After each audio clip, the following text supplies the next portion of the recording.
Welcome back. The week also saw a lot of activity in the aviation space. The latest entrant into the domestic aviation space, Air Asia's Tony Fernandez, was in the capital to meet the civil aviation minister and of course lobby for his proposed low-cost airline, a joint venture with the Tatas and Arun Bhatia of Telstra Trade Place. However, the spotlight really throughout the week was in the Jet Etihad deal. It's been in the eye of the storm ever since the day it was first announced. Why is this deal so controversial? Let's hear this bureau report. Abu Dhabi's national carrier Etihad's 2,058 crore rupees deal to pick up 24% stake in Jet Airways has run into some serious trouble. The deal was the first foreign direct investment into an Indian domestic carrier. FDI up to 49% is allowed in civil aviation. However, the deal is being looked into by various regulators such as SEBI, FIPB and Competition Commission of India. SEBI and FIPB have sought more information on the ownership structure of Jet Airways, which is 51% owned by NRI businessman Naresh Goyal. FIPB recently deferred a decision on the deal.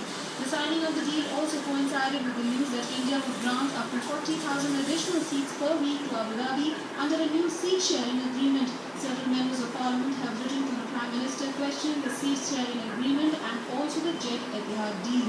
Civil Aviation Minister Ajit Singh has strongly defended the deal. The news of the deal made headlines, prompting the PMO to issue clarifications, saying there were no differences with the Aviation Minister on the issue. Bureau Report, Rajya Sabha TV. Lekha, we've had seen so many scams, so much of controversy, so many stories about corruption. How do we become very suspicious and cynical as a result? So we're always saying something suspicious in every day that happens. Why is the Jet Etihad deal so controversial? Actually, more than this FDI stake, between Etihad and Jet Airways, what is worrisome is what is happening as a prelude to this. The bilateral, this agreement which happened between our government and UAE. So these kind of supplemental things which happened in a rush, this is what is worrying me more than FDI stake per se. But when it comes to the FDI and aviation sector, it's unfortunate that our debate is focused only on airlines. Aviation is not just airlines. So if it can be extended to infrastructure, if it can be extended to avionics or other capacity, in that way the debate is not happening. It's only with regard to the airlines. But regarding that stake, Arvind has just submitted the report, the DEA secretary. Yes, and in that we can see that he is going for a hike in the stake for sector-specific caps. He's going even to 79. But when it comes to the aviation sector, if you do cross-country, even in US, they're scared to, I think the worry here, Lekha, really was that, because Jet's shares were being bought at a premium, was this bilateral deal done as a sweetener to persuade Etihad to buy Jet, and who benefits? So I think these are all the questions that were raised, which is why it has gone to the PMO. And the PMO has raised a number of queries which the Civil Aviation Minister now has to answer. So I think there's a need for greater transparency, don't you think, in this? Of course, the transparency of the deal, I do suspect.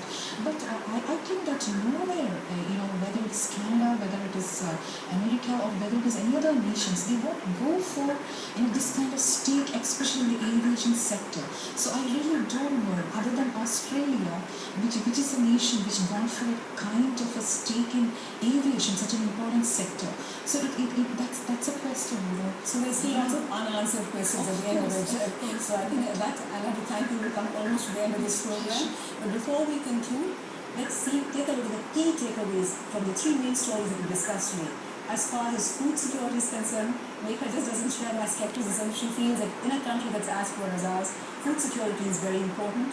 On banks, she has serious doubts about corporates and the need for the RBI to be very, very cautious in giving them licenses. And as far as the Jet Etihad deal is concerned, I think both of us agree that we need much greater transparency, and there are many questions for which we still haven't got the answers. And on that note, I think we come to the end of this program. Thank you for being with us. But please don't forget, we'll be back same time next week. Till then, it's goodbye from my team.